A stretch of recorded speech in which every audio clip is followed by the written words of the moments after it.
Dan Winter has worked for over 4 decades on the frontiers of consciousness studies from the perspective of an electrical engineer. He has encountered and collaborated with cutting-edge pioneers such as Andrea Marcel Vogel, Itzhak Bentov, and Tom Bearden in understanding the principles and applications of longitudinal waves or scalar waves, implosive forces, brain waves, the Kundalini force, and the Schumann resonance. And he has also been following the Swaruu Gosia cosmic agency material since its emergence in 2018, and he's here on Exopolitics today to really help us better understand the importance of the cosmic agency material and some of the controversies that are now in the field of exopolitics. You're listening to Exopolitics Today with Dr. Michael Salla, your source for the uncensored truth regarding the human, extraterrestrial, global, and political agenda. Click the like button and subscribe to this channel. And now, here's Dr. Michael Salla. And do we have a fun story today? And we promise not to intimidate with the science. It's okay. We're going to have fun. Yeah, that's great, Dan. Yes, the science is very complex. So if we do get into it, we'll try and make it as presentable as possible to people. But the exopolitical, I mean, that's my area of specialty, and you've got quite a bit of expertise on a subject that I confess that I did not look at because I was kind of persuaded not to take it seriously, and that is the Gosia material with regarding Swaruu. And it's actually very interesting that I was there when Gosia and Robert met the French lady in 2017 at Montserrat at the conference. Yes, that French lady we had been hanging out with for almost years before that date. Oh, perfect. All right. Well, you can talk about her. Yeah. And because, I was there when that connection was made. And I don't know if that French lady approached me. She may have, but I remember just being so focused on my stuff that I didn't take in what she had to say. So, why don't you tell us about Gosia, the French lady, and the Swaruu material? Yeah, actually, so we learned about our favorite restaurant in Perpignan because of her name is Med Tim. She goes by Tim now, Tim Space News, with her own YouTube channel. And at that time, she was in detailed communication with the Swaroos through her representative, which was called Zen. And later, Swaruu explained how Zen was assigned to communicate with Tim, who called herself Med, as in mediator, or TIM, Tim, the interstellar mediator at the time. And she was down at that conference, and that's how Gosia and Robert met Swaruu, directly through her at that event. You were there, and she describes. And later, Swaruu, in the Swaruu official, described some limitations to the communication that actually their assigned communicator to Tim Med, named Zen, had actually some, I guess, prejudices, one of which was misdescribing the fact that the Taygetans themselves claim not to be matriarchal, whereas he said they were. There's all kinds of colorful parts of that story. But there was a whole detailed series of communications with Swaruu before Gosia met, actually. And then it's true. The irony is later that Elena pronounced that, we caught Swaruu and she's AI and we dumped her. Well, it's sort of like the pot calling the kettle black when we get deeper into the story here, because actually we think the Etorthan emulating Thorhan is basically AI, and it's kind of a messy story, actually. But can you elaborate on who are the Etorthans? Yes. Well, that is the central question of the whole story we prepared for today, because we think the Etorthans are puppet strings of the Andromedan AI Mitra, which are mostly tall, rather ugly grays, which are directly hive mind linked to what Penny Bradley clearly described as the real threat to our galaxy, which is a parasitic predatory AI later called Black Sun Saturnian Cult Black Cube here on Earth, which relates to the Aten story specifically in Egypt. This is all about this black cube. Visualize the hat of the rabbi with the black cube.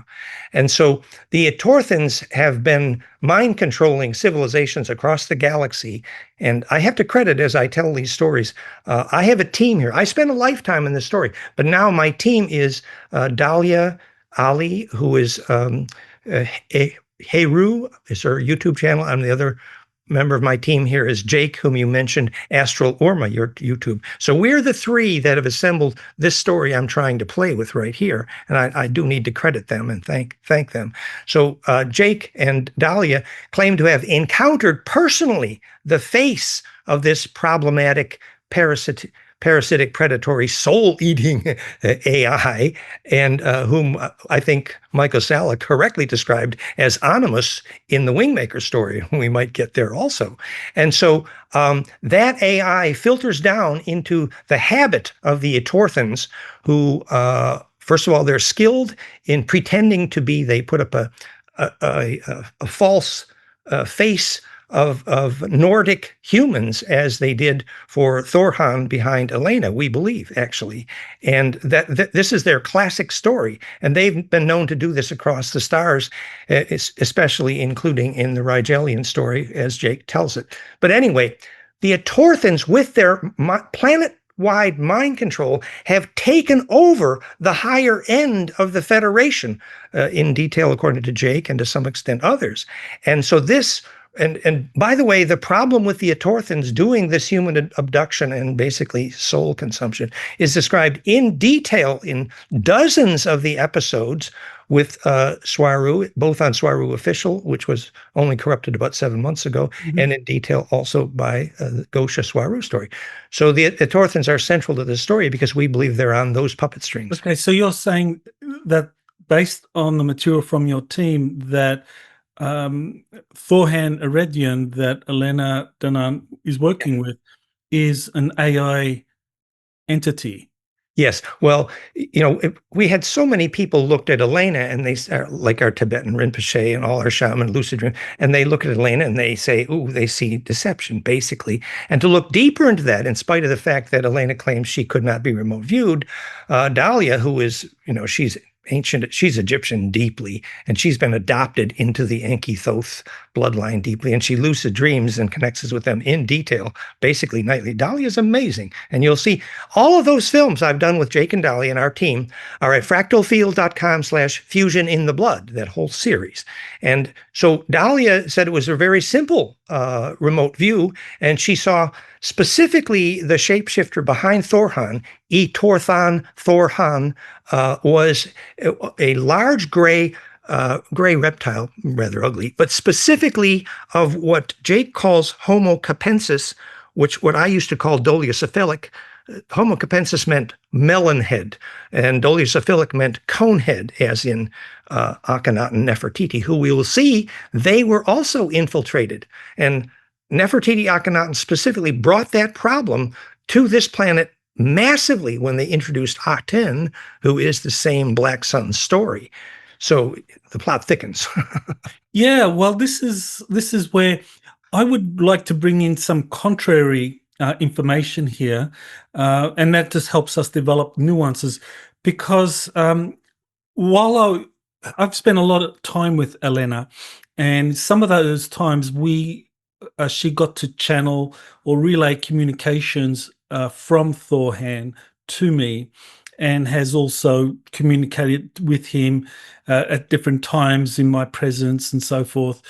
And I could feel his energy, and he didn't feel like an AI to me. He had a very sweet energy. He felt like like a warrior, like an ancient wise warrior. And when Elena and when Elena has had disputes with others, Thorhan has always kind of stepped in, and she relayed this to me before our recent falling out, that he would try and mitigate that. And that even included when Elena and I started to kind of like go at each other, Thorhan would come in and got her to calm down. And so I I just wanted to throw that out because I don't think he Yeah. is a kind of evil shape-shifting AI. That's my opinion. No, it's great. And I think we need to be gentle and diplomatic about this, and certainly not be personally judgmental, for sure. Elena obviously had excellent intention, for sure. We think she got sucked in by a very, very sophisticated interstellar predatory lineage, actually. And that the only thing we have for her is compassion. But it is totally in character for that lineage, the way they have deceived so many, even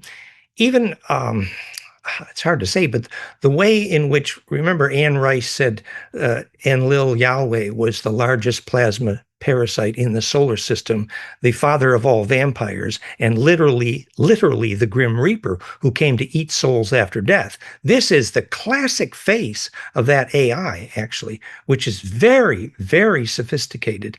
And even our sources in the Federation, well, in the shamanic lineages here, say that Earth humans cannot be saved from this AI unless they discover from within the principle of what it is to not have their souls eaten. It's very interesting. Dahlia said she was working or studying with the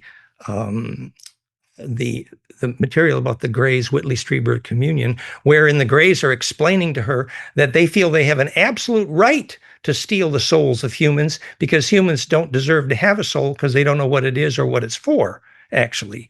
And so there's a very deep and ancient history here. So let's not try to judge superficially here, but let's say try to understand how deep this thread of this parasitic AI goes in Earth history. And that's really the story I prepared for today.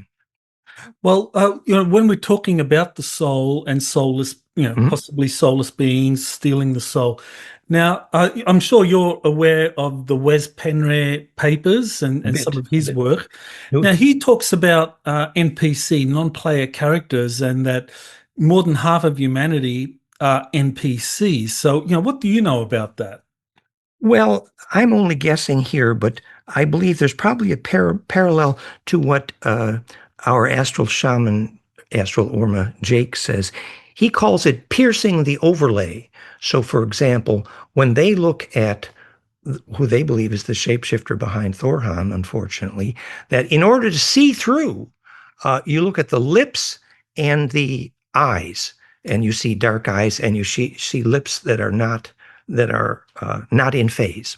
And so the skill to pierce the overlay is to pierce the non-playing character. In other words, some of these are just fronts for, as we might say, an avatar, or essentially our team believes that more than half of the people on this planet have already lost their souls, and in that sense are non-players. And what I believe so strongly is that until we scientists can teach the serious science of what it is to have a soul, we will be susceptible, actually. And that serious science I've developed at what's called physicsofsoul.com. And just a 2-minute intro to that is very simple. When the body gets access to the implosion of charge we call human bliss, you're at a sacred site, magnetic lines cross, and you think a shareable thought, and suddenly your hair stands up, you feel bliss. That is a measurable phonon wave of implosion. You can measure it imploding the DNA, recursive braiding. And that centripetal force compresses the transverse component of the EMF of the aura into the coherent longitudinal propagation into the array, which is the collective unconscious. And that's what we call connection to source, that specific living centripetal plasma implosion. And that is a marketable commodity that the nasty AI can use as a battery until we learn to understand how to prevent our children from losing their soul. So that's a 10-second summary. And the physics in the slideshow. Is that real? I mean, can a person lose their soul? I understand, Wes Penre talked about NPCs as coming into this kind of drama without a soul. That's what they play. But exactly. But can an ensouled person lose their soul? Yeah, see, I have been teaching that for a lifetime, that it wouldn't be fun to have a soul if you couldn't lose it. That was what I always used to say. But I think specifically that what we're calling soul is the communion with the longitudinal coherent array, sometimes called dreaming track, song line, ancestor memory, collective unconscious. Now we believe we know the physics of that, which is a coherent longitudinal nodal array of the Earth grid, which we know specifically is the only place telepathy is actually commercially powerful, affects radioactive critical mass. It's powerful. And so that connection to that array, the implosion into that array, and the ability to then leverage and basically throw your weight around inside that array is what we call soul. And if you have billions of children daily going to bed with Wi-Fi and Bluetooth, scrambling their aura, they will never, ever get compression enough to lucid dream or take memory through death or keep their soul. Wow, that's quite concerning. I'm sure for yeah. many parents watching their children Yep. get sucked into this, Yes. smart tablets, smartphones, and so forth. Wow, what a shock! And even Steiner had it right. When the kids below 7 years old spend their whole life in front of these screens, they physically lose the ability to imagine because they lose the inner muscles to implode, charge, and make their own picture inside if they're shown too many pictures outside. And so the physics of the power of imagination is specifically lost by a whole generation of kids who are enslaved to something generating a picture outside their head instead of inside. Whereas in Steiner school, if you visualize a rose accurately enough, the room fills with the smell of roses, and we teach the physics, and that is an inner muscle. Wonderful, wonderful.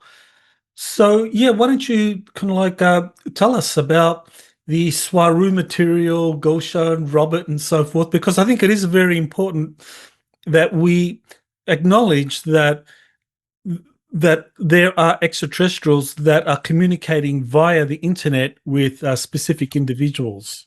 Yeah, so we believe that, Gosia didn't have much science background, but she had an earnest connection, we think, with the Swaruu, Taygeta, and Pleiadians from the beginning, and that began with Tim Med, our friend, the elderly lady, as she's described.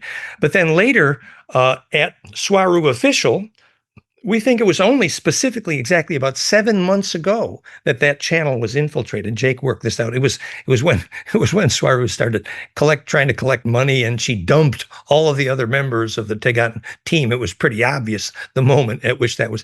So up till that point, we had real information, and that real information, for example, was very clear.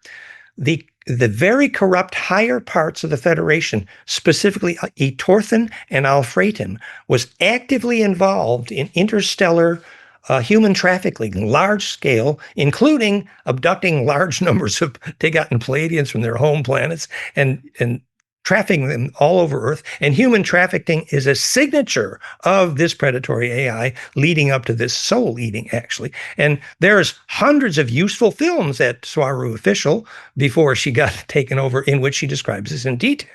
And indeed, the bad guy comes out to the Etorthan, which we think later is connected to the Mitra and this interstellar AI. And that's where the picture actually gets bigger, because while Swaruu is very clear, the High Federation is absolutely corrupt and literally predatory. And specifically, the Federation is actively keeping the Earth as a museum quarantine because they make money in this human trafficking, soul eating, and that's their boss. Okay, so this is the information coming from Swaruu that that the higher leadership of the Galactic Federation is absolutely corrupt. Now, I recently interviewed Dr. Andrea Martin. Yes, I looked. Okay, and you're probably so you're familiar with her view that the kind of like there's a big difference between what the rank and file of the Federation want as far as ending human suffering and what the leadership of the Galactic Federation want in terms of agreements where they can team up with the Earth to combat galactic baddies out there, and so they're kind of willing to allow the deep state to maintain current policies. But she was talking about this leadership of the Federation being compromised, not being totally taken over and corrupt. So there's a difference there. So you want to respond to that and explain. I mean, according to Jake, if you're an Urma, the leonine cat people, as he claims to be, who are literally have a lifetime of astral battle training, you can see in the astral, what's happening. He says the fun stuff is always in the astral, and if you're not coherent there, you ain't fighting. Which it starts, and in our slideshow at the end today, we have something about the physics of lucid dreaming, how you get coherent in the astral, which obviously is the same plasma implosion. But anyway, he says that the Etorthans are rather famous for, as they did in Orion and around Rigel, they arrive at a planet with this spacecraft that says they're only measuring and inspecting, and they end up planting all of these mind control technologies, including the black goo, which we need to talk about here, which it ends up controlling and has controlled by mind control many dozens of civilizations across the galaxy, which is directly why they are, according to Jake, directly responsible for the corruption in the High Federation, because the High Federation is basically serving this AI. And there's even a scene in the early Med Swaruu where the Andromedans on Viera have just been infected badly by this same AI, and the Andromedans seem to be at the receiving end of this quite a bit. And even Penny Bradley says that, unfortunately, Alex Collier got, there was another side to the Alex Collier story, which she calls a Stockholm syndrome. I mean, I love Alex, but there's another side to the Andromedans, which is that they're very susceptible to this problem. Okay, all right, well, you keep coming back to the Etorthans, and the thing is, I haven't really come across those before, apart from what you've been saying and what Jake or Astral Irma has been saying. But you do kind of make the connection to the Wingmakers and the Animus. So, so the Etorthans and the Animus, you're saying that they're one and the same. Yes, I would remind that there are dozens, if not hundreds, of the films from the Swaruu lineage about the Etorthans. So there's a lot there. Okay, thank you. Yes. Yeah, but we're suggesting, for example, when you look behind the Etorthans, who are kind of tall, ugly grays, some of them are these cone heads, that there is a direct parallel to the Mitra, whom Penny Bradley is very clear. This is the real problem of the galaxy, not the Draco. And the Mitra are literally an emotionless hive mind linked directly to this galaxy-wide parasitic AI, later called Aten by Akhenaten, actually, who is the Black Sun cult, the Black Cube cult. And that is the problem. And that's where the story, and that's actually, maybe that's a good place to just try to review a little part of that story that I had prepared, which is local galaxy history retold in light of ... So there's two pieces of that story that are critical: understanding more about the science behind black goo and understanding more about the agenda of the Anunnaki in Atlantis. So Anunnaki in Atlantis, according to Dahlia, who's very, very detailed on this. There were three components of the Anak. There was the grays, the insectoid, and the humanoid. And we know the Anak culture is very genetically diverse. That's not news. But what is news here is that triad, well, specifically the group that occupied Atlantis, which we later called Sumerian. The Sumerian is Old Anak. I think Elena did get that part right. And they appeared very reptilian at that point. And the Federation, which at that point was mostly Andromedan and had some Pleiadian input. Remember, the Pleiadians were very active in Lemuria, which was at war with Atlantis for a good chunk of this time. So the Pleiadians and the Federation are against the Anak in Atlantis, who were called reptilians at that point, and they looked reptilian. And what's new information here is, everybody knew the Anak came here because they were running from something. Everybody agrees on that, especially Anton Parks, whom I worked with for many years as well. Fractalfield.com/Zeitlin, we have all this Anton Parks story. So what were the Anak running from?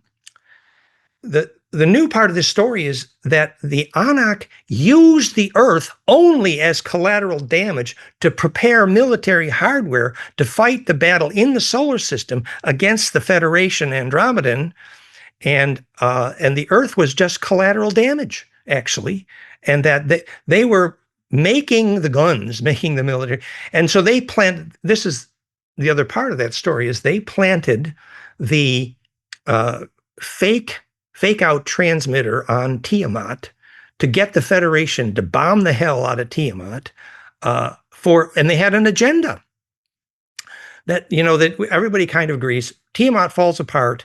was mostly water, and that was the Great Flood. Even I think Hancock kind of gets that now. The Great Flood was Tiamat falling apart. But what they don't know is what fell from Tiamat was the water and the black goo. And this was used by the hive mind, this Andromedan parasitic hive mind, to enslave humans into the hive mind. And to understand that a little, just 2-minute background on the physics of black goo. You're familiar with the black goo stories to some extent, aren't you? You've heard probably. Yes. Yeah. Okay. So our friend Harold Kautz-Vella has been teaching on black goo for years, and he got a lot right. He says, oh, well, it's just something that was intergalactically designed to take the green off planets. But locally, Penny Bradley and Jake have much more detail on that, specifically that the black goo forms naturally inside the depths of high pressure in the planet. It's actually carbon that implodes to phase conjugate, like Buckminster fullerenes, only under conditions of superb pressures. The carbon does it, and the water, called clathrates, does it under extreme high pressure in the centers of the planet. And this extremely self-aware phase conjugate array material, the water and the carbon, the black goo, is part of the beautiful bloodstream of intelligent planets, including Earth. Black goo, good black goo. But if you take and blow up a planet like Tiamat, and the black goo then rains down on Earth, that black goo is angry and can be infiltrated to serve a very negative agenda. And we know from, and I've interviewed multiple times, Johann Fritz, Will Nutter, the lower Draco allow the black goo to infiltrate all of their soldiers, but the high Draco will never.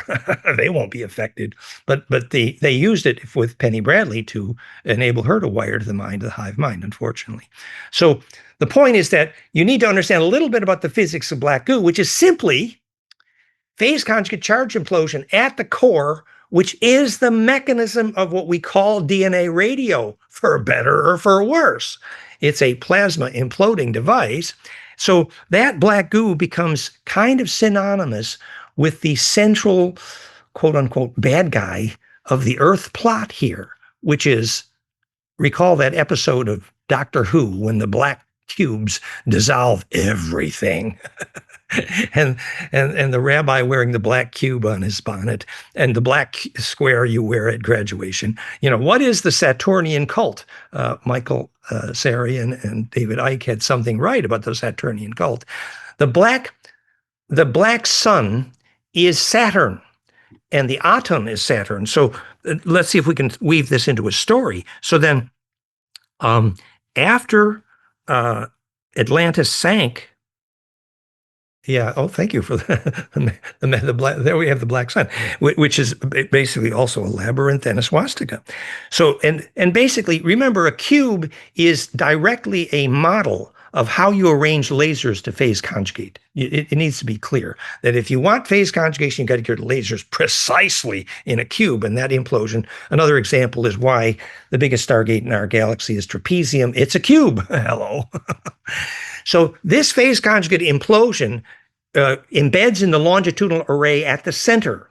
And that's the physics of the good soul and the physics of the bad soul, the black goo, is the same physics, is the global instantaneous radiation into the pervasive longitudinal array. And the difference between having a soul and being eaten by the black goo depends on understanding more about that difference, which is where we hope to end today's story. I have a short slideshow about physicsofsoul.com. But to try to, since I've started, the theme of the story here is then, so Atlantis sinks, and we know the path they followed to Egypt at that point. It went across northern Africa, and we know why. And Egypt was an outpost of Atlantis, which already had dozens of ET civilizations using the starport there, which is what the word Uru Asa LM means. Uru, portal, stargate, or Draco. Asa, queen of royalty of El, means the phase shift. Which is the phase shift from transverse to longitudinal, which is how you enter a stargate. The definition of the word Jerusalem. And the war is always over the stargate. So locally, we called it Jerusalem. And on a bigger level, it is Sirius B, we're sure that Walter Cruttenden, my friend, got it right at loststar.com that this, and the Dogon knew the sun around which our sun revolves is definitely Sirius B, which is very heavy, by the way. And precession is definitely 24,000, not 26,000. Walter Cruttenden, loststar.com. And guess where the Anak decided they had to take over? Sirius B. And then at a bigger level, the Stargate is obviously the Trapezium and Orion. And Elena may have had that right, that's how Anu got bribed into having a kid with a Draco. They sold him the Stargate in Trapezium. So always the Anaks are, they're trying to control the Stargates, which is why I am to be forgiven when I first told Elena Uru means Draco. And she said, no, it means portal. Well, hello, the Dracos control the portal, so you call them Uru-An. Or anyway. So the point is that then Earth had been set up as this portal for the specific purpose of this interstellar war. And then recently it's become so rich. So Dahlia just to kind of like back up a little bit. Sure. This interstellar war was between the Anak Empire and the Galactic Federation of Worlds. Yes. Okay. And that was and at the kind of like center of the Galactic Federation was the Taygetans. Well, Andromedan particularly, and probably Taygeta, yes. It was much weaker at that point, we think. But they had been chasing, after the diaspora, when the Draco bombed the hell out of Lyra and Vega, they're chasing them around the galaxy, and they chased them here. So we know the Anunnaki were being chased. That's clear. Well, our team makes it more clear that the Anak Empire set up Atlantis as a factory for military, actually, and that the karma of how they then use the Earth humans as collateral damage. And remember in Anna Returns where Ferguson says, oh, the Anak are needing to apologize for the humans for hacking up their DNA, but even worse, the Anak are stuck here until they fix their karma with the human race for having mixed the DNA. Well, Dahlia actually had a very detailed lucid dream recently with Enki and Thoth about this, and she said, to Thoth, well, is the reason you came back after Atlantis melted, is the reason you came back to Egypt, Thothmosis means the lineage of the kings of Egypt, and Thoth is the body of Enki, actually. That's why Jesus always said Father in heaven. It was Enki. So we said, well, Enki is the reason you came back to Egypt in order to fix your karma with humans. He said, no. He said, no. No, he said, the Earth was falling apart, literally falling out of orbit. And he came back here to repair, he said, the equator, to actually repair the ability of the Earth not to destabilize its orbit. And that requires, this is an intro to which I have been writing about for 10 years called pyramidwirelesspower.com. And specifically, this is the physics, and I do mean the physics, of how pyramids called gravity diode, called a hummer, it hums with the phase conjugate pump wave called Schumann, and implodes the Schumann harmonics and propagates the cascade from transverse to coherent longitudinal into the array named pyramid wireless power. And that is called a gravity diode. There's a whole book on that. It's called Planet Taming, book 2/3, David Meyer, David Percy. And it's in the slideshow I prepared for later, where we measure the harmonics of the pyramids and prove this. So the pyramid literally mechanically is able to repair an Earth orbit. Essentially, you take even Hoagland figured out you need pyramids at tetrahedral latitudes. And the reason he never figured out, which is you have to phase lock embed the local spin with zodiacal spin. And that cascade phase lock of the big spin with the little spin is called gravity. In other words, you're stabilizing gravity and atmosphere with that implosion, actually. So that's an introduction to the pyramid physics. And as you can see, it's too big a story. Yeah, it is. You want to tell us about the connection between the Irma, or the felines, and the Taygetans, and of course you're probably very familiar with the Jalila Star material, where she talks about the felines and the Carians, and how they are kind of like the sponsors or the genetic forefathers of the reptilians and the humans. So yeah, you want to comment on all of that? Yes. Well, even who was it? The Guardian Alliance. She said, Dean. yes, exactly. Who really is kind of lost the plot, I think. But let's be gentle. But even she said the pyramid was built because the Leonines are the star elders of the Anunnaki. Now, what did she mean by that? That the Leonine, the Urma, are a very advanced civilization, and they're cat people, and they're highly skilled astral battles. And most of this is from Jake Astral Orma. Jalila, I never. Well, I just won't say I don't. I was never very impressed with, but Astral Orma. So the cat people, the Leonines, are the star elders here, and they're partners in crime for a lot of the galactic politics were the Taygeta Pleiadians, and even the early Swaruu material is very clear on that. And so they described a triad, actually, the Antarians, the Astral Orma, and the Taygeta Pleiadians. And they were trying to deal with the fact that the Federation higher-ups is basically a corrupt infiltration of a parasitic AI. Well, yeah, that's an important point because I know, according to Andrea Martin and some of the other envoys that she's working with that I've begun interviewing, the Federation got infiltrated, but they were able to clear that out. Ah, that's the tricky part. Very Yeah, that they were able to clear that out. yes. But it was kind of like, in a way, it mirrored, what happened here in the United States in terms of, first you had the kind of like, during the Biden administration, you had the good guys being rounded up, imprisoned, and then they, with this new Trump administration, they've kind of like turned the tables, and now they're putting pressure on the deep state people. So there seems to have been a flip there, and according to Andrea Martin and some of the people that she works with, that the Galactic Federation did get infiltrated. They did make some bad choices, but now they're kind of cleaning up. So, and so I guess we've got differences of opinion here. On the one hand, Elena Danaan says the Galactic Federation can't be compromised. People saying the Federation was infiltrated are crazy or working with military intelligence. Then you got the information that comes from, I guess, Swaruu was talking about this initially, where it's like the Federation was taken over by this AI. Is that essentially it? She says the higher parts of the Federation, you actually have to place a radio phone call through the heart of Saturn. Oh, that's a bad sign. Black sun. In order to phone the higher Federation.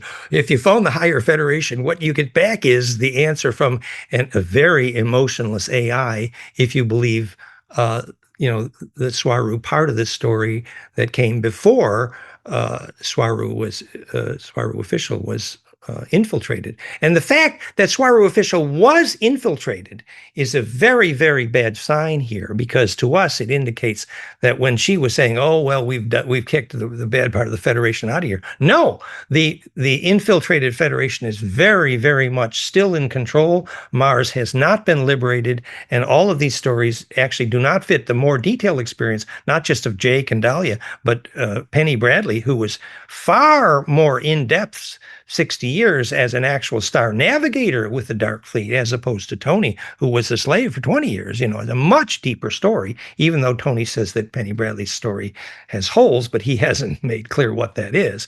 We think Penny Bradley got a lot right, actually. Well, could you maybe explain a little bit more about the who is Swaruu? I mean, because I know the original Swaruu that communicated with Gosia was this young girl that went into an Andromedan mothership, but then later on in the story there were these others that came in, and some of them used the Swaruu name. So I just don't know enough about it to be able to be clear. So maybe you can clarify, who makes up this kind of like Swaruu collective that Gosia, Robert have been communicating with since 2017? Well, examples of their lineage would be the Raquel, who was there with Billy Myers, and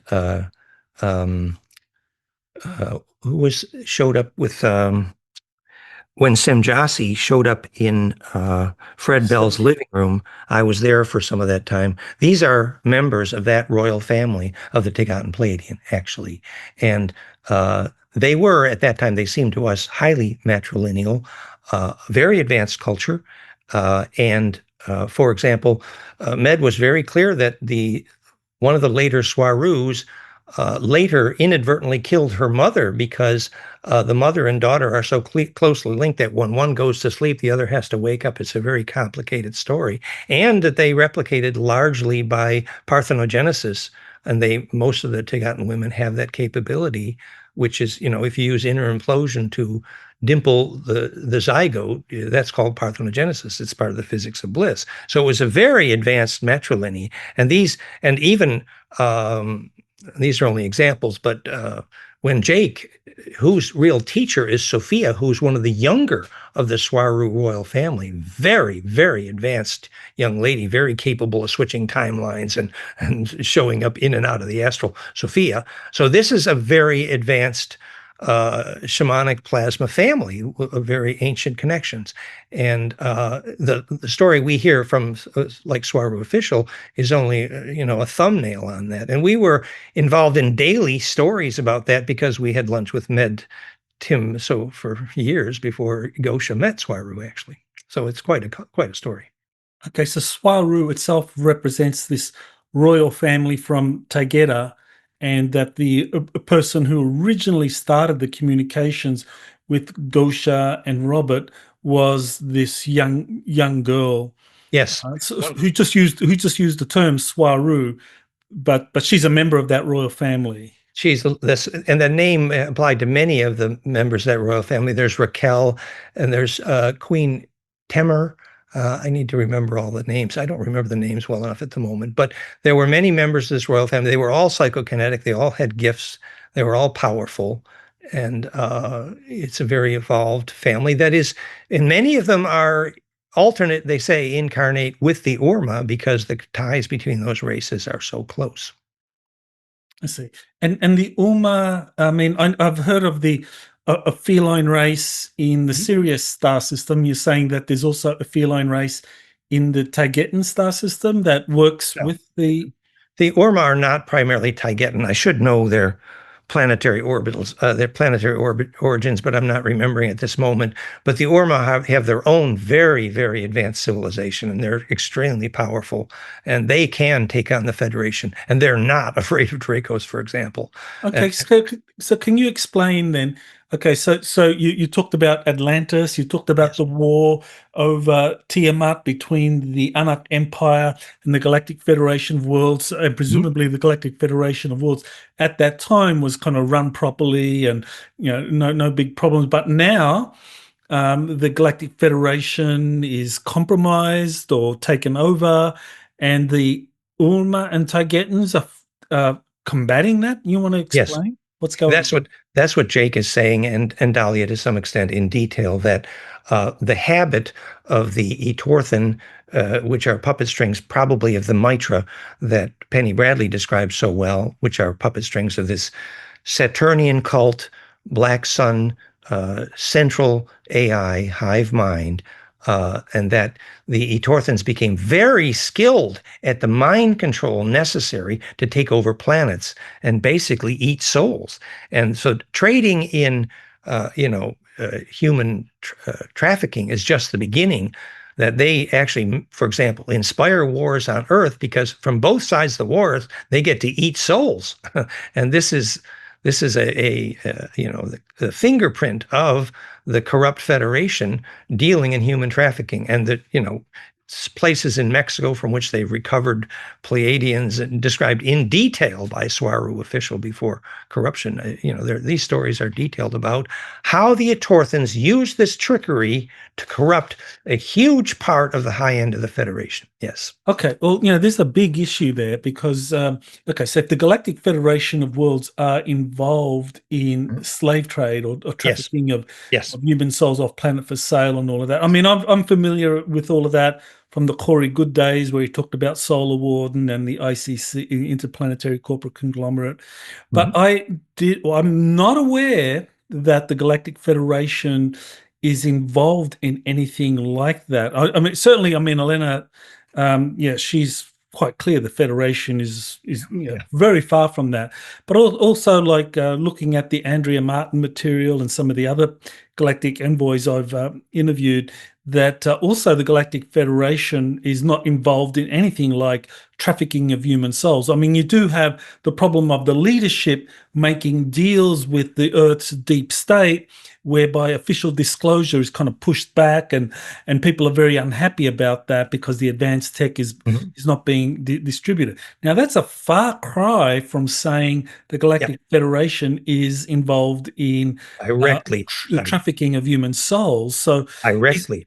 And that information is coming from Swaruu, the Swaruu. Well, Jake, and particularly Jake, is describing, but there are probably at least about a dozen video episodes in Swaruu Official before she was corrupted, before 7 months ago, in which she describes catching the Alfretans and the Etorthans' trickery, pretending to be a Federation ship, arriving and doing abductions on multiple Pleiadian star systems, and having to take emergency expeditions to Earth to recover the bodies of the humans trafficked under the shadow of the pretend Federation. It's messy, it's complicated, and ain't pretty. And these stories are in detail in the Swaruu material as well. Okay, so there's a pretend Federation that the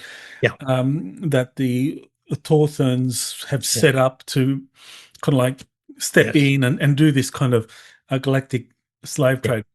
Now, one of the other kind of like bad actors out there, do you know anything about the Aldebrands? I mean, they've worked extensively with the Dark Fleet. How do they fit into the information from Swaruu and from your different sources?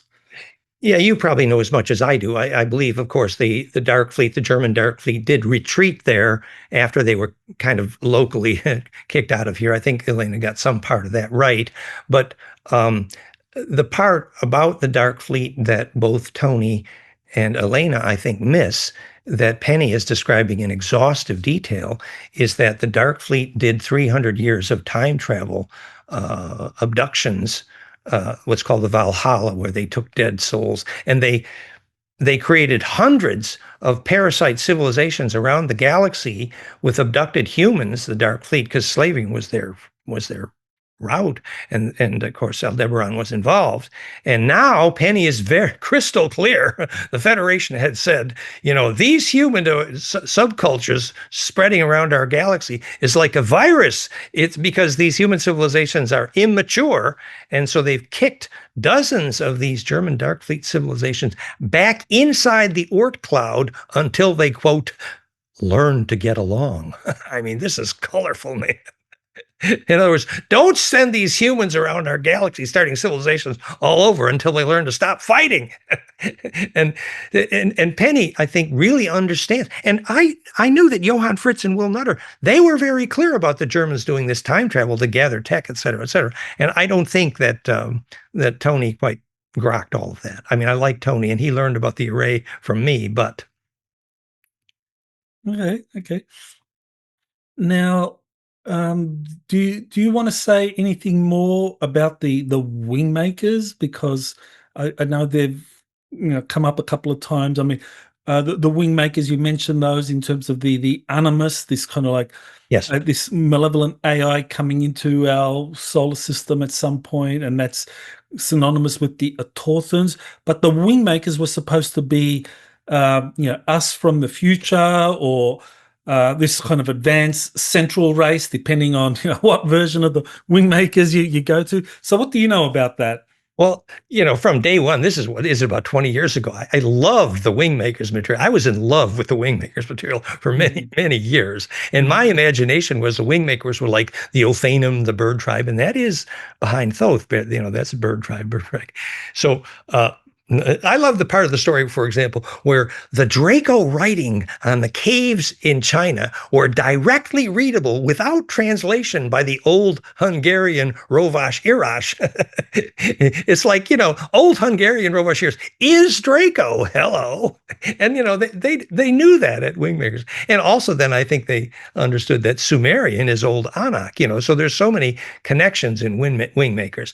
But then when he talks about the blank state technology, it has direct implications for when our dark government learned how to erase memory. That's what they call blank state technology. And they made it sound wonderful at Wingmakers, but it's actually a nightmare. You wipe somebody's memory, you create rampant schizophrenia and weaken their soul. It's horrible. But they needed blank state technology in order to have a secret space program.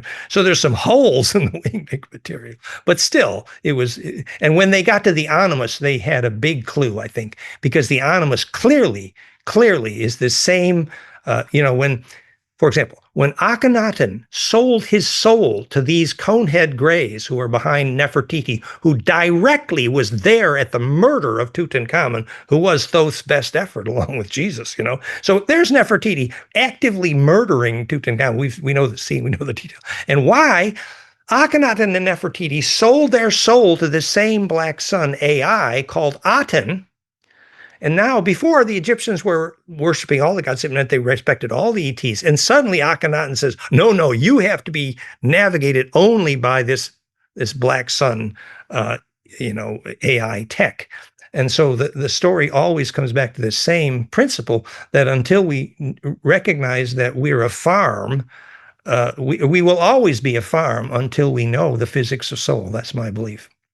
Now, I know I've heard you talking about Akhenaten and Nefertiti as kind of like being this malevolent, malevolent actors in terms of extraterrestrial infiltration and so forth. Yeah. But of course, that's contrary to the Law of One, where, as I recall, in the Law of One material by Carla Ruckert and Don Elkins, I mean, they talk about the Akhenaten as really being the first one that tried to bring Egyptian civilization into the Law of One teachings and away from this kind of worship of the multiple kind of like ET gods out there, and get them to focus on the Law of One and learn about service to other and so forth. So they have a very positive view of Akhenaten. So yeah, how do you reconcile that? Yeah, and I have to say, I spent dozens of years reading all of the,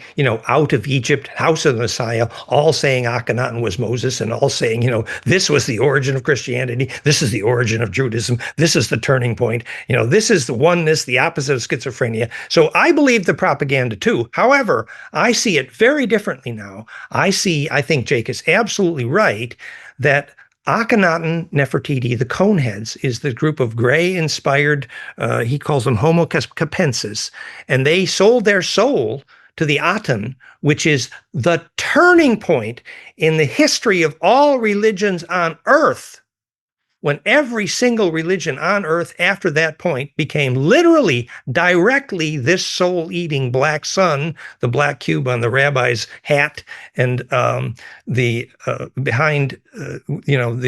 Essenes righteous priest is Moses Akhenaten. So does that say something good about the origin of the Jews? No. The Jews are, Yahweh and Lil, who I think Elena got right, was a good chunk Draco, who are deeply in bed with this AI tech and used it actively with their Draco soldiers.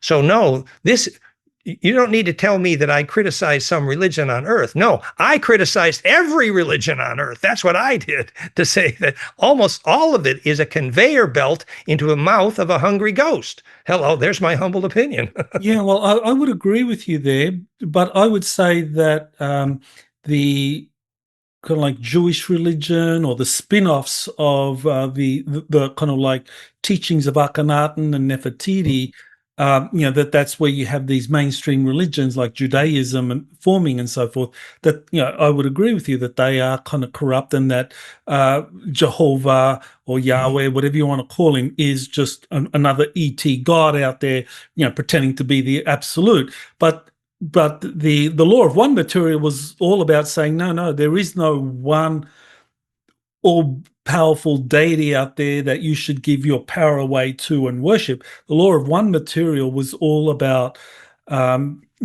feeling or merging into this cosmic oneness, that everything is one and all is one. So I would have to disagree there with the information coming from Jake. And I think that the law of one material from Carla Ruckert has a much longer pedigree, has much more in terms of support from very credible researchers. I know Scott Mandelkar, Yes. David Wilcock. I mean, they've spent thousands of hours studying the law of one, and they're right into it.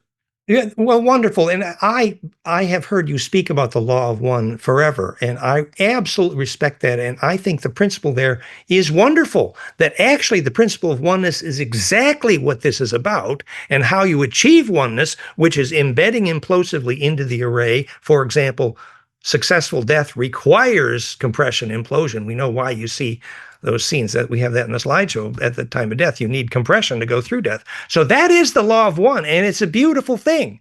And the only thing we may have a slight difference of opinion on here is where Moses Akhenaten fits into that picture. And it's easy to say, oh yes, Moses brought oneness. That's what we heard for propaganda all our childhood. But actually, that isn't even the issue here. The issue here is somewhere in Earth's history, we have been massively infiltrated by a parasitic AI. In order to survive that, which is obviously rampant right now in Earth's history, we're going to need to be able to teach our kids what is a physics soul. I mean, right there, I would have to disagree with the idea that Moses brought oneness. I think Moses brought religion. He brought the Judaic religion. I mean, it was all about establishing this organized faith with this all-powerful God. That's very far away from what, as I understand it, Akhenaten was teaching about the law of one. He did not want at all. So I don't know, characterizing Moses and Akhenaten as synonymous, I think they're very different individuals. Well, there are dozens of books, Out of Egypt, House of the Messiah, saying why Akhenaten and Moses are the same guy. And we could have that conversation, and it's fun, but it probably isn't the core issue here. This isn't really about personalities, it's about principle. But summarize that Akhenaten, when the Amun priests, and Lil inspired perhaps, with the bankers, took back Egypt from control from the Aten, and our people say that Akhenaten looked pretty crazy at that point. He changed his name to Moses, which means son of the Pharaoh, and took the ark with him, became a gold powder cook. And that's the origin of the Essenes. And there's a dozen books that tell that story. And, I don't know if that's critical to our conversation, but it's a fun story. But either way you look at it, clearly the origin of Christianity and the Essenes is literally directly the bloodline of the royalty of Egypt. Nobody disagrees about that. Now, one of the things that you did discuss in one of your interviews with Jake, and I think that it's a very good point, that there are both positive and negative factions of the Draconians. So you want to explain, and there's a very handsome looking Draconian right there. So you want to explain this difference between positive and negative factions. And I think you did mention a little bit about the black goo and the Draconians, different Draconian attitudes towards that. So you want to elaborate? Yeah, well, Jake's opinion, I think probably this is agreed with by Penny Bradley, who has a lot of experience dealing with Dracos, and even Johann Fritz. So if you remember Worf in Star Trek, God, that guy had honor. And the Dracos, mostly, they have a sense of honor. It's very deep. And so actually, the way Jake puts it is that, well, there's good Dracos and there's bad Dracos. And fortunately, that kind of balances out in the big picture. But what everybody's clear on here is when the Federation says, Oh, Earth, you need us to protect you from Draco. This is crap. Sorry. No, the Draco aren't the problem. There are definitely parasitic Draco. And for example, Enlil did enjoy eating human babies, and this is horrible. And they naturally ate humans, excuse me. But sorry, this is not the galaxy problem. The Draco, good side and bad side, they have honor, they do treaties, and they did control a big part of this galaxy for a long time, but that is somewhat in balance. And the problem is the parasitic AI for sure. And this is per multiple sources, including Penny and Jake. Yeah. Okay, I know that I have done a few interviews with George Cavassalis. Mhm. I don't know if you've come across his material, but he also talks about a positive faction of the Draco, Good. and he talks about the inner Earth uh, reptilians as actually being very spiritual, very much into honor and not going the pathway of high tech and so forth. So yeah, what do you know about the inner Earth reptilians and this kind of like more positive faction of the Draco reptilians? Yeah, I started my career with the hollow earth material, and we did seminars on that for years. And it is true, I think, that the Catholic Church blocked off all of the entrances to the inner earth hundreds of years ago and tried to disconnect us. I think that is true, actually. And it is true that many of the reptilians, both good and bad inside the earth, and obviously there's lots of both, they regard the earth as theirs. They've been here longer. Everybody sort of agrees on that. The book was called Agartha by Meredith Lady Young, and I did seminars with her in Western New York 40 years ago. But I wouldn't regard myself as an expert on the inner earth. I do know when Bill did his seminar on this, Bill Donovan, he said that the reason the inner earth was called the smoky god, that there was a kind of inner sun inside the earth. He said that this is a natural form of cold fusion, which provides a dim inner light in many cavities inside the earth. And also, it's perfectly normal that any planet that started out hot is going to be largely hollow. That's normal. And so, but the fact that recently the corrupt Federation told Swaruu, perhaps before or just after she was infiltrated, that the one place you cannot mess with is Antarctica. It's obvious that the bad guys are doing something very messy down there, which is probably radiating control of the Earth grid and the internet and basically mind control frequencies from there. That's what I would strongly hypothesize. Yeah, when we're talking about the Galactic Federation, I don't know if we actually came up with a definitive understanding of, when did the corruption take over? I mean, there was this infiltration, or maybe just kind of like just explain again how the Galactic Federation, or at what point in its history, it got taken over by this kind of like negative AI group that's just totally compromised the leadership of the Galactic Federation at the highest level. When did that happen? I think that's absolutely the right question, and I have to be humble and say I'm not clear. I have some ideas about that. That, for example, when the Andromedans were describing the Viera, which is their 700-kilometer triangular ship hidden behind the moon that everybody knows about, but Elena, that the Viera got infected massively by this AI problem. They had to abandon ship and neutralize the place, so they AI infection has been a galaxy problem for probably millions of years. This is not new.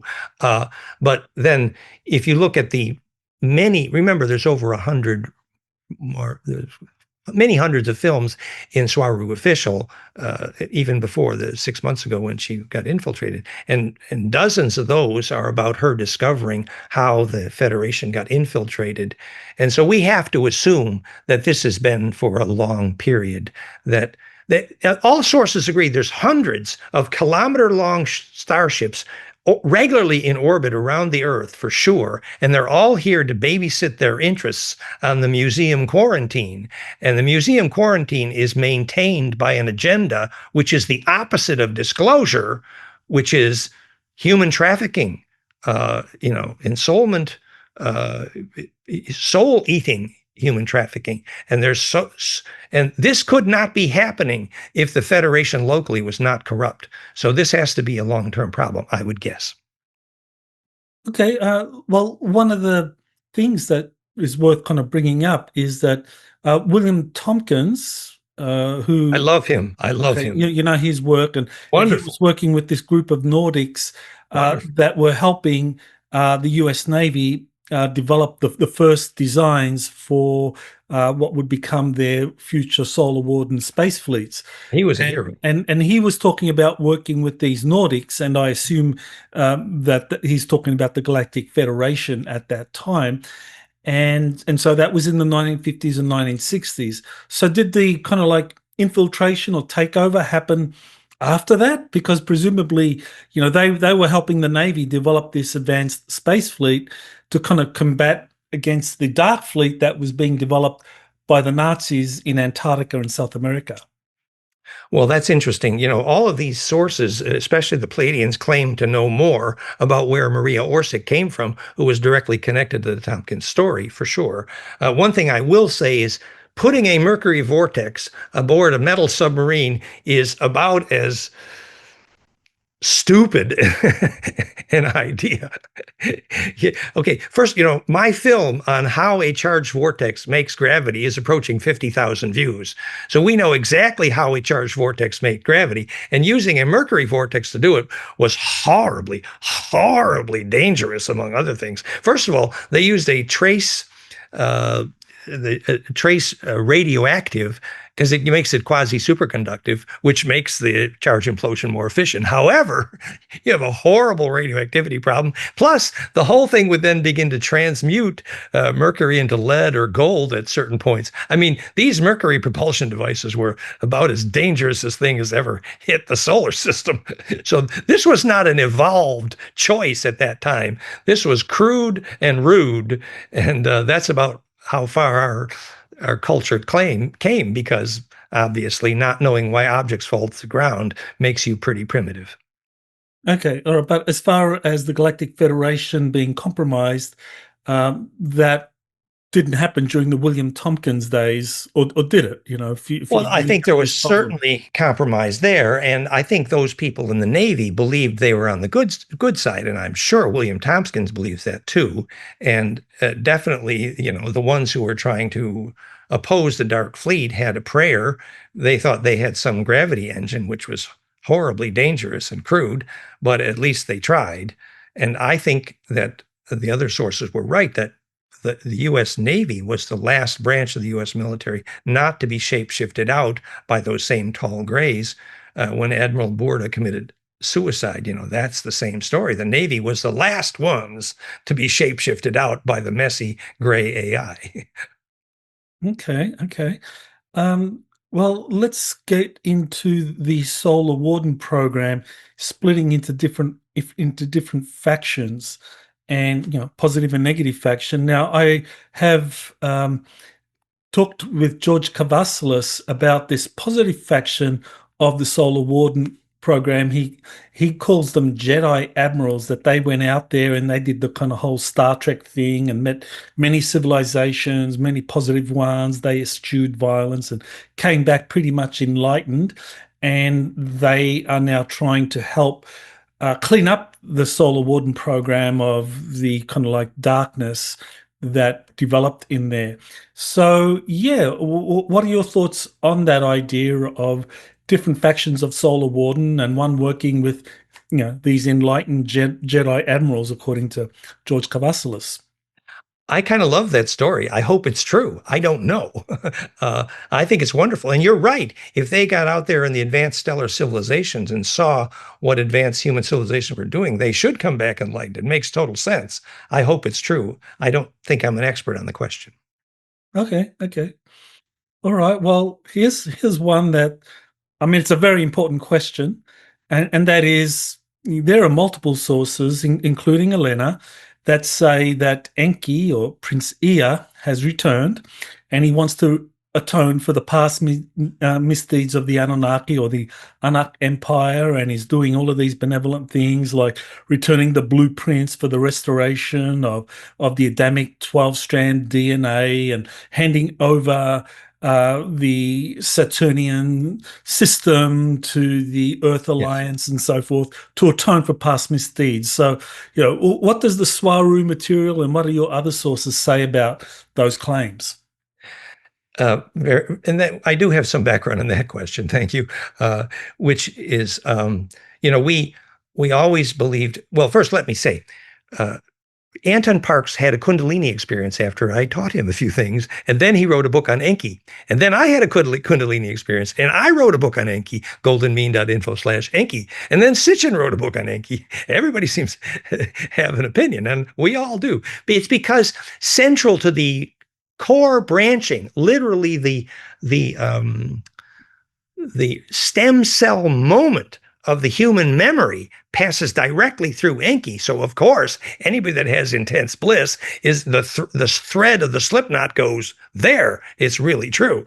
And then Anton Parks wrote a book on Enki. So, and Penny Bradley says, Enki is basically a bit crotchety and old and kind of out of power. However, our people, and the most advanced on this clearly is Dahlia Ali Heru on YouTube.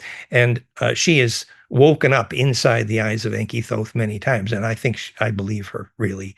And she is clear. Enki, as I said, did not come back to Earth, to Egypt, to save the humans or to pay any debt, which it was the question I asked her. Did he come back to pay the debt for having screwed with our DNA? He said, no, I came back because the Earth was falling out of orbit and needed fixing. Whereas the rest of the more female part of his team in Anna Returns said, oh no, we Anunnaki have to come back here and fix the karma. So does Enki feel that karma? Well, in a sense, his aura, his level of intent is so huge. What we say is that you actually need to be inside the Anak family soul group, which Dahlia actually is, I believe, believe it or not, is true. And in order to understand the many layers of intent, but among those many layers of intent, I think a core one, which is beautiful, and you just referred to, what he called Adam Kadmon, I call physicsofsoul.com. That actually, when he says he's going to restore the Adam Kadmon, he means the humans need to understand the physics of how you get and make a soul, implode your DNA with bliss, radiant, coherently bow from the car, coherent longitudinal, physics of lucid dreaming, and the only way through death, physicsofsoul.com. That's Adam Kadmon. And yes, it is a DNA recipe. It's literally a DNA braiding recipe. So the geometry of Adam Kadmon fits this story. And that puts a beautiful stamp on Enki's intent right there when he's saying, look, his real dream was, he's basically Scorpio like me in some ways.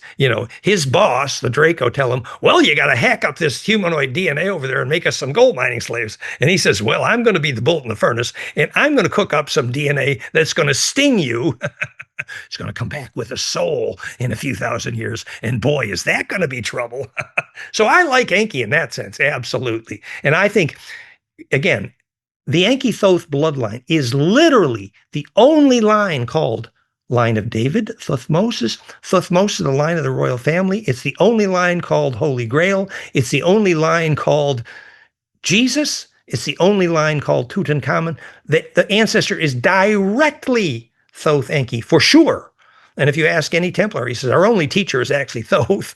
And when Dahlia meets Thoth, he looks like the dragon serpent bird man right out of the carvings in Quetzalcoatl, man. He's there. So it's a fun story. Okay. All right. So then I take it from your answer that this return of Enki or Ea is not something to be feared at all. Now, do we trust him? Do we kind of like welcome him back as, I don't know if you want to go down the path of saying, well, he's the savior, or just that he's a kind of wise elder and we're welcoming him back? And there's also this thing of, well, Sitchin kind of like really put out a lot of the early material extolling Enki and portraying him as this wise, benevolent God that we can trust. And it's been pretty clear from a number of sources that Sitchin was himself compromised and working with the deep state. So, and the Jews. And the Jews actually directly. Okay, all right. So the deep state, or if you want to call them the Khazarians, whatever you want to call them, that they want to establish a cult or a new cosmic religion with Enki worship at the core of it. So where does that place us now with the return of Enki? Yes. And everybody, I kind of agrees here that anytime you get to personality worship, you have reached poisonous disempowerment. This is actually the way souls get eaten, is personality worship. And Enki knows that better than anyone. And so if you look at you call it the Galactic Council, the intergalactic view here, that Earth cannot be saved until the humans from within find out from within how not to be eaten by this AI. Until then, Enki's not about to say, if Enki was designing a vaccine for the Orion Wars, which I believe he was for Earth genetically, well, we ain't a vaccine for the Orion Wars unless we can repel this parasite, this giant AI. And to repel this parasite, we got to learn from within what it is not to be soul eaten at death, for example. This is what I call physicsofsoul.com. So in that sense, the fact that they're back with some good intent, wonderful, but it's not about any kind of worship or savior here. No, it's about learning the physics, and I do mean the physics of spirituality, which makes spirituality far more beautiful and empowering. That's my humble opinion. Okay, well, that takes me to the next question I have, which kind of like brings in this physics of soul, or understanding what we truly are and connecting with those core aspects of our soul identity, or the different bodies that we have, to be able to kind of like gather information, make good choices and so forth. And, I just want to offer up a diagram which I believe was based on the work of Barbara Brennan, Hands of Light, where she talked about the different bodies, the kind of physical body, the mental body, the emotional body, etheric body, and so forth.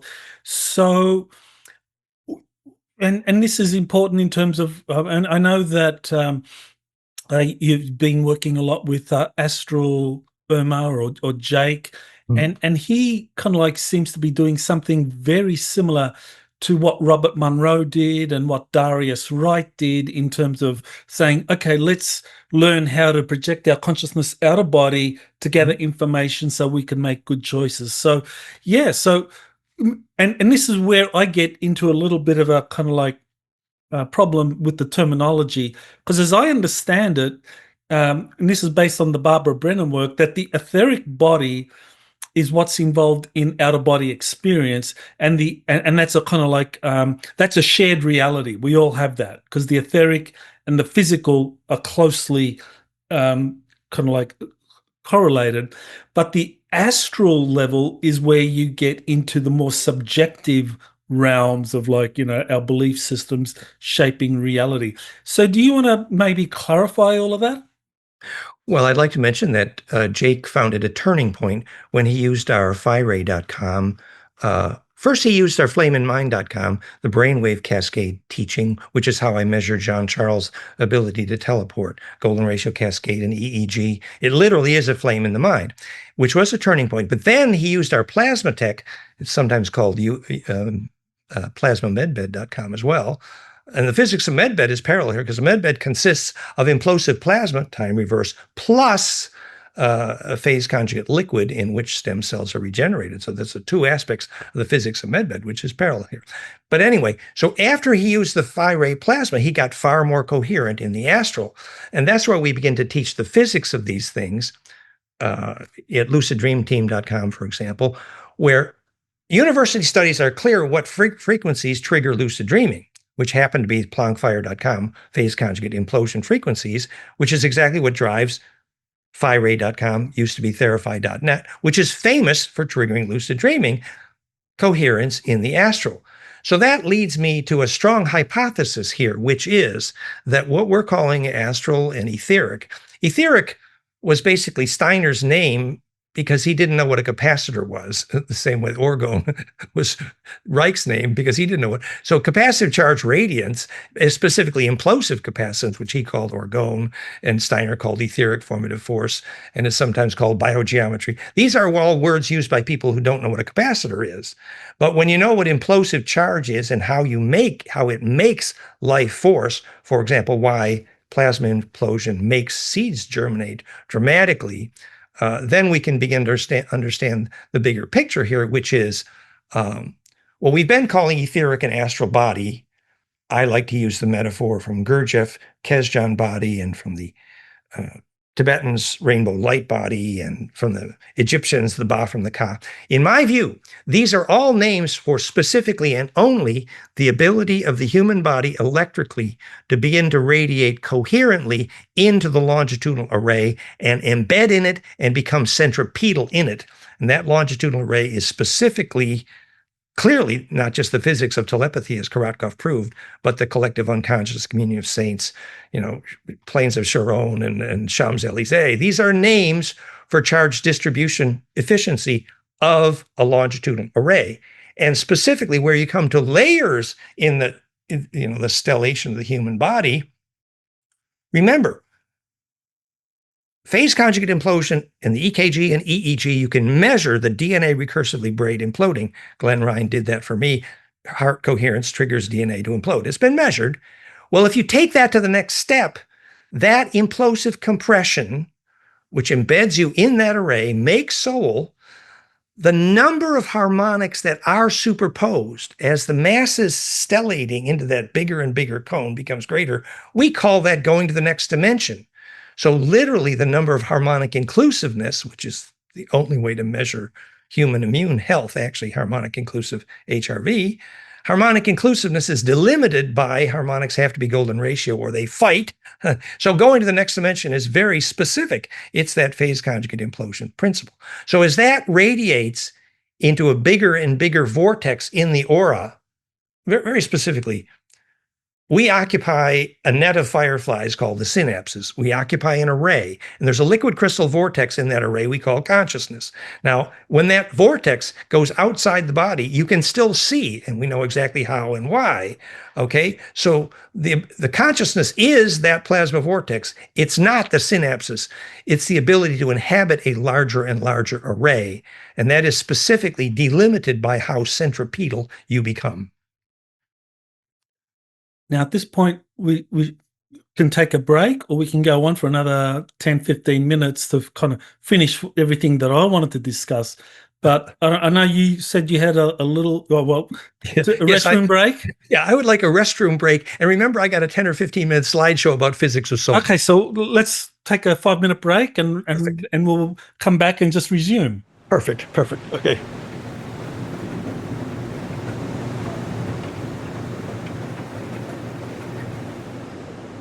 Okay, I'm back. Wonderful. Okay. So, yeah, I got this little slideshow if we have time. Whatever. Yeah. But maybe we can go right to that now. So Dan, please, why don't you go ahead with your slideshow and tell us about the physics of our soul?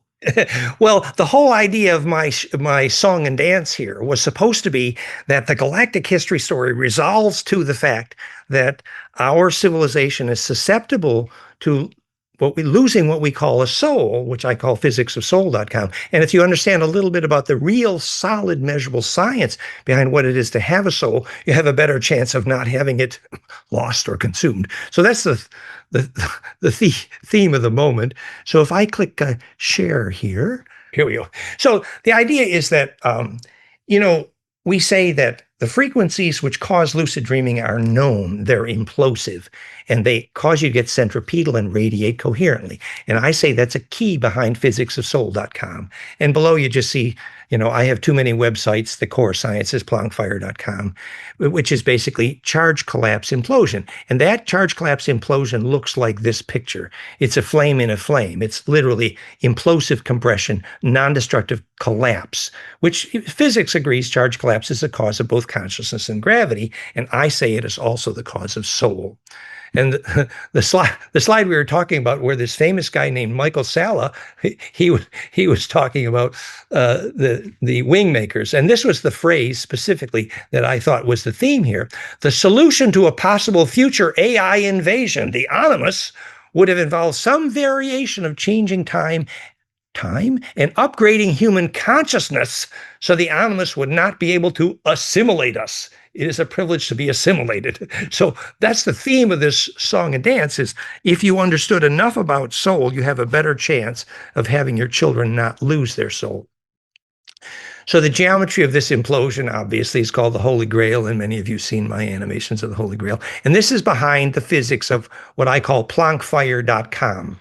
This implosive charge collapse, which basically takes Planck length and time, the universal musical key signature of every wave in physics, and multiply by a golden ratio named fractality perfected, and you get 200 physical variables that predict charge collapse is the cause of gravity, the cause of bliss.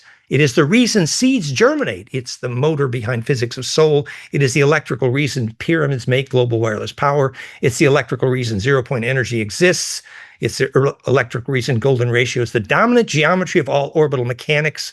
It's the electrical reason electron shells and nuclear hadrons are simply nests of platonic solids, just like planetary orbitals, etc. And it's the cause of all action at a distance. And so this is basically what it looks like. It's a vortex cone of implosion, which, for example, happens in your DNA when you have bliss, you get charge radiant. So this is, I'm not going to dwell on the science background, but Planckfire.com is a very, very profound science of perfected charge collapse, which becomes what we now believe it will be the world's highest rated grand unified field theory is in fact this charge collapse. And this is the paper. You can read this at Planckfire.com, where we integrated Nassim's work with my partner Mark Rohrbaugh's work and mine, showing that this was the ultimate grand unified field theory, that Planckfire predicts the fractal charge collapse causes the centripetal force that holds everything together, including consciousness. For example, when we measured the golden ratio harmonics in John Charles' brainwaves just before he would teleport with witnesses. So the reason he saw through one eye where he was going from and the other eye where he's going to was that implosion was imploding compression into the pineal and embedding him to be able to distribute in a larger array the physics of all action at a distance, which physics incorrectly call entanglement. The correct word is phase conjugation. And the final thought on that, and obviously we're going too fast here, but this is just to get the flavor. The final thought on that, here is the vortex in hydrogen and in your DNA when it implodes, and in the mercury vortex. It's all the same vortex, spirals down the cone, golden spirals down the cone, side view caduceus, and that converts the transverse electromagnetic coming in one end, out the squirt gun nozzle called Planck, into a longitudinal wave at the other end, compressional wave, the only physics of gravity waves and all action at a distance, and the next dimension, the aura. So obviously this is what we're saying is behind how a mercury vortex makes gravity. So the last section of this slideshow, slide number 37 here, is about applying this to physics of soul. So just to get the flavor, when you do Agnihotra, where the magnetic lines cross, accurately at sunrise, sunset, you get the right angle cross of the magnetic lines called phase conjugation, which is why Agnihotra saved Bhopal, Agnihotra saved Nagasaki, the people who had radioactivity. Agnihotra makes a paradise of fertility because the flame implodes the plasma into the array. So this is introducing you to the physics of how you make a soul you embed in that larger array. So here is what you see at the moment of death, lattice cobweb tunnel spiral. This is the web article about, it's called Clouvet form constants. And the reason you're seeing at this a moment of death, like the reason you need to see your whole life compressed into about 2 seconds, is because only implosion gets you into the array. And this geometry is specifically your DNA, which knows the only way through death is that implosion. The physics of death is literally a black hole.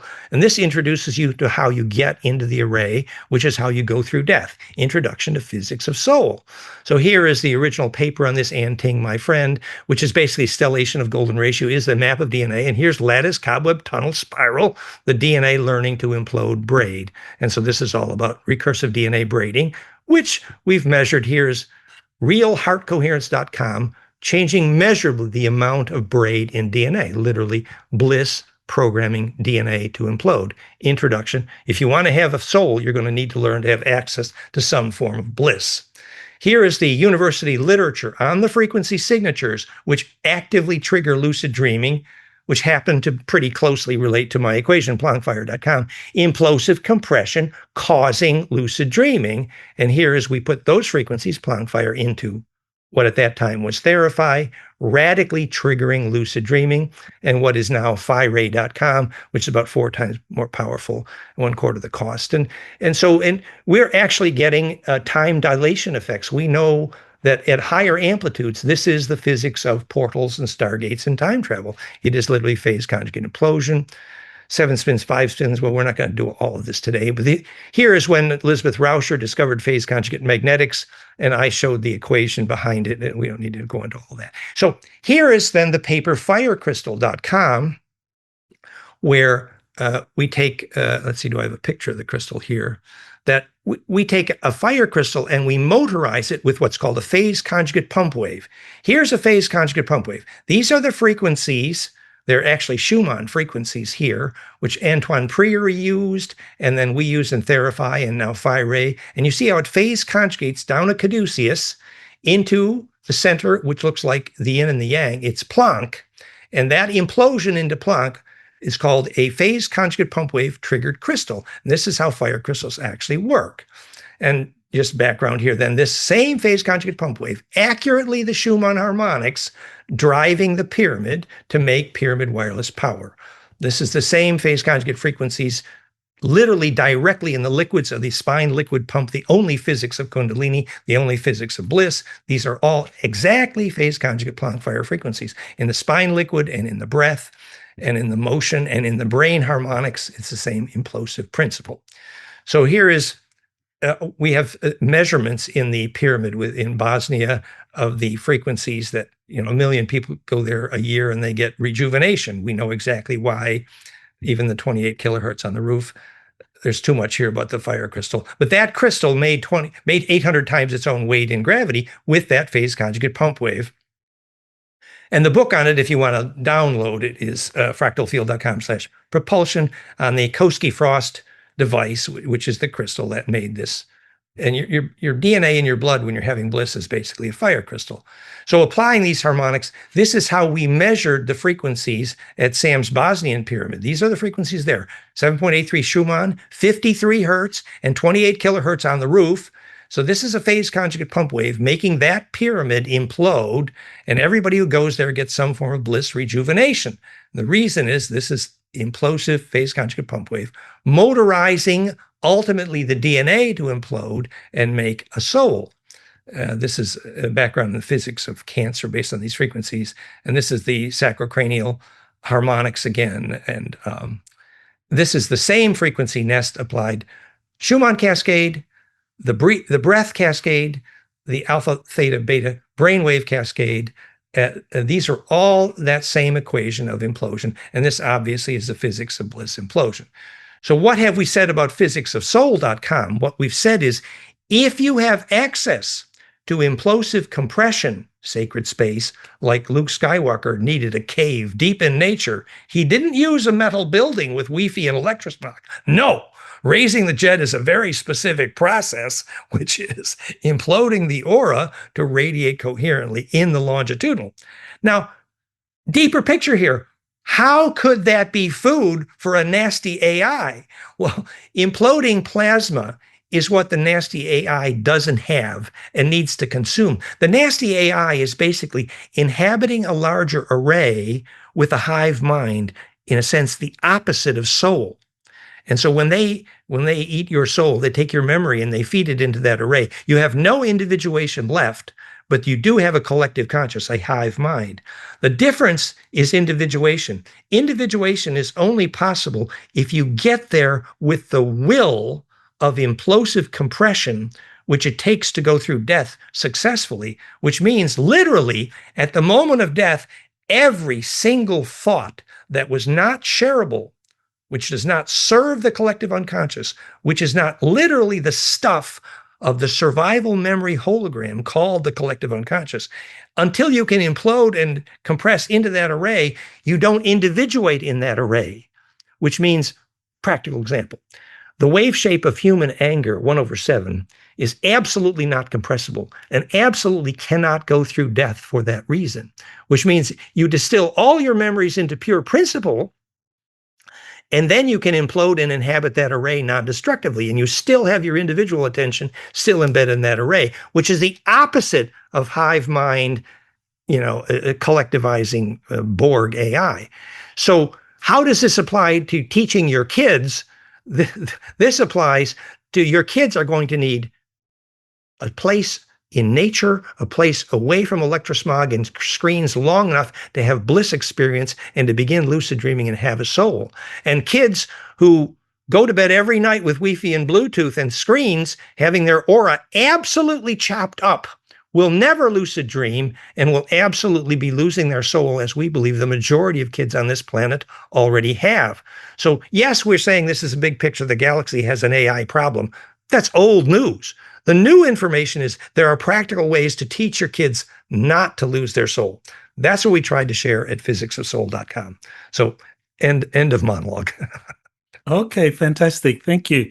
Well, I think what you finished on at the end is really the crucial point. How do we teach ourselves lucid dreaming so that we don't lose our souls with the AI kind of temptations that are out there?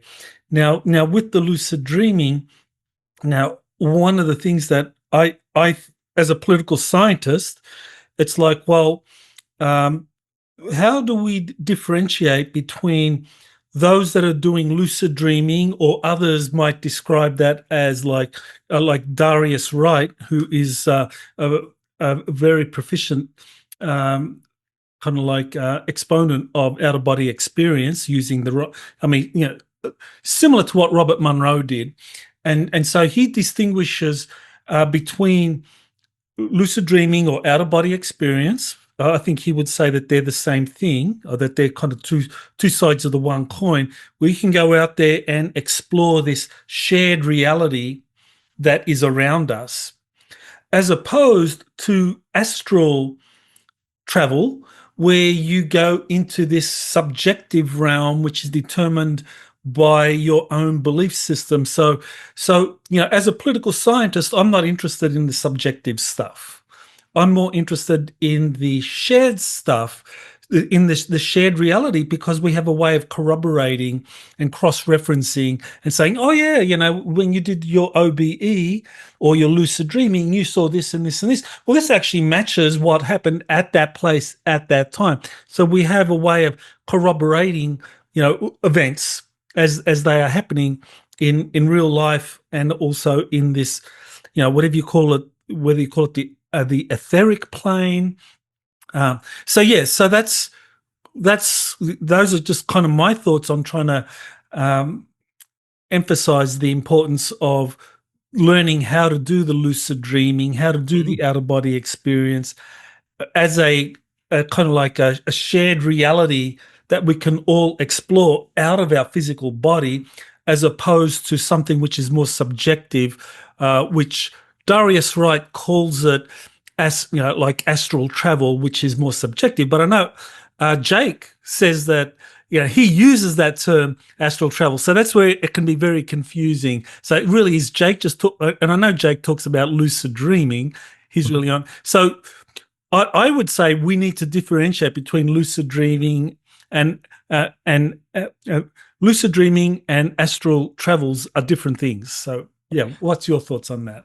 I think it's wonderful that you've been thinking about it, and you've been thinking about it very usefully. It's very appropriate. And I think the essential issue here is not the difference between dream lucidity and astral, because both of them are interfacing coherently with the longitudinal array for sure. The difference is that, as Jake says many times, he's in the astral and he sees all these quasi-lucid dreamers, that they're in their own little isolated bubble. And this is the danger after death. If you're in your own little isolated bubble of your own fantasy world, you will never gain inertia, never implode, and never actually interface with the collective. That's why, for example, when you study lucid dreaming and you learn to meet your friends in the lucid dreaming, you prove for sure that you're not stuck in your own little bubble. And that is a higher form of coherence and a higher form of discipline. But ultimately, the astral is inhabited, obviously, with millions of entities, both good and bad for sure. And that doesn't mean it's subjective. It's just huge and requires discipline and a focus. But the issue is that the moment you come out of your own little bubble and into the larger array, which is literally, from a dizzy ghost into someone who's, quote, saved, and our plasma devices are famous for helping release stuck ghosts. We know why. A stuck ghost is named for a plasma entity that hasn't reached the threshold of implosion to be distributed into the array. And so they're localized and they're stuck. For example, our Dr. Ralph Otterpohl teaches at length why there's all these fields in Europe after the war with thousands of dizzy dead ghosts. And in these fields, fertility is gone. And they do these rituals to release thousands of dead ghosts in these fields, and fertility returns. Why?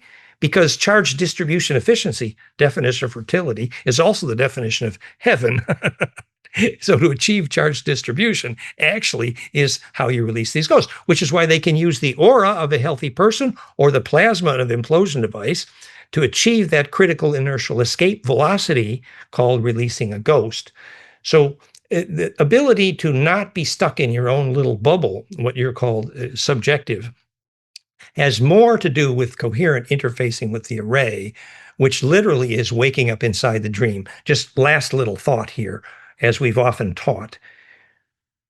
You're dreaming and you want to become more lucid in your dream. You look at your hand in the dream. It's almost cliche, but it's good physics. As you look at your hand, the do loop tightens on the large map on the homunculus of the face of the hand, and that tightening of that do loop is called compression, and the aura becomes more centripetal, thus increasing lucidity in the dream. That's an instruction of the moment. Or, for example, in the famous book, 9 Faces of Christ, Jesus first, he can see his lover in the dream, but he can't smell her, and he wants to take more organs of perception with you. So the more you evolve to coherence in the lucidity, the more organs of perception you can take with you into the dream space. There's a lot of material on this, obviously. Wonderful, Dan. So it's been a very informative interview. So let's bring it to a close. So where do people go if they want to explore your work further?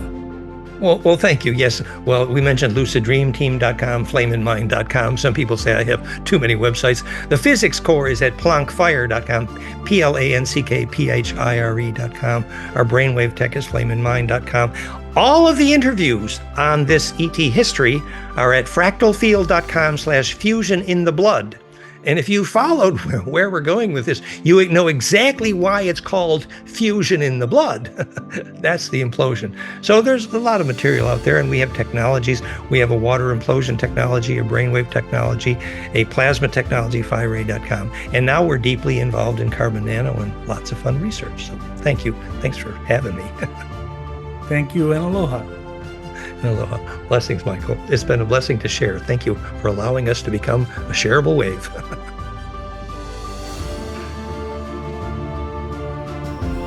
You have been listening to Exopolitics Today with Dr. Michael Salla. Please remember to like, share, and subscribe to this channel. Join or start a conversation in the comments. Take the time to explore the vast library of best-selling books, webinars, and podcasts by Dr. Salla. Visit exopoliticstoday.com.